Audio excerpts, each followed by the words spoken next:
Hello, fellow drivers. This is JW, your favorite and only Newfie supervisor.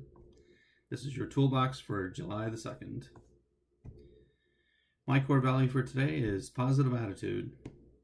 Having a positive attitude in the workplace is being courteous and friendly, gladly accepting responsibility, and being ready, available, and willing to get the job done. Have you heard the expression, I'm sure you have because I've said it, is your cup half full or half empty? Not all days will be great, so remember the good ones and find the good in things. That's a cup half full. Toolbox topics for today. Checking your inside mirror for passengers before you move the bus.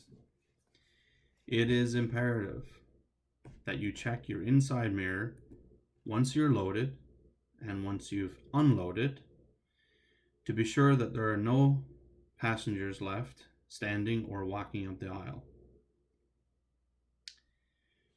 Clarification on security ID cards that scan red or they have no card. If you are leaving camp, you don't, I repeat, don't need to stop at security.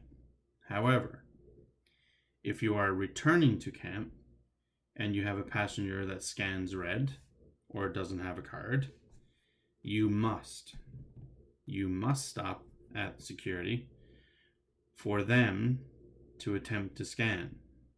They'll come on the bus, they'll try with their scanner first. Sometimes it will work, sometimes it won't. So in those cases, when it doesn't work, then the passenger will exit the bus and you are to carry on with your work. The passenger will make arrangements with security or their supervisor. Reviewing your paperwork before you start your shift.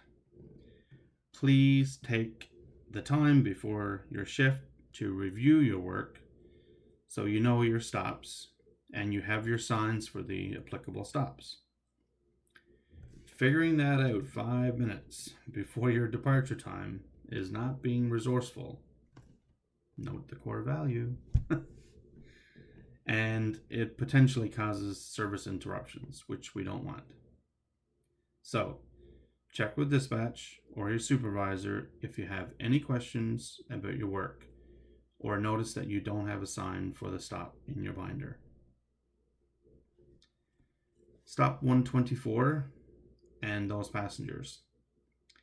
If you are picking up passengers for 124 at the mudroom or picking up at 124 to return to camp, and if you notice some of the passengers are wearing their dirty outdoor wear, you are able to refuse entry. If there's a conflict, ask them to have their supervisor call Fleur Busing for a clarification.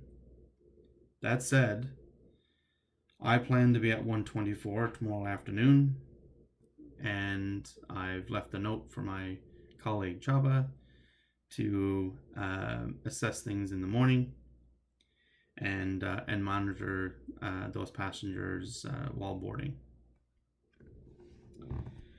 The toolbox code for today is the answer to this fun fact.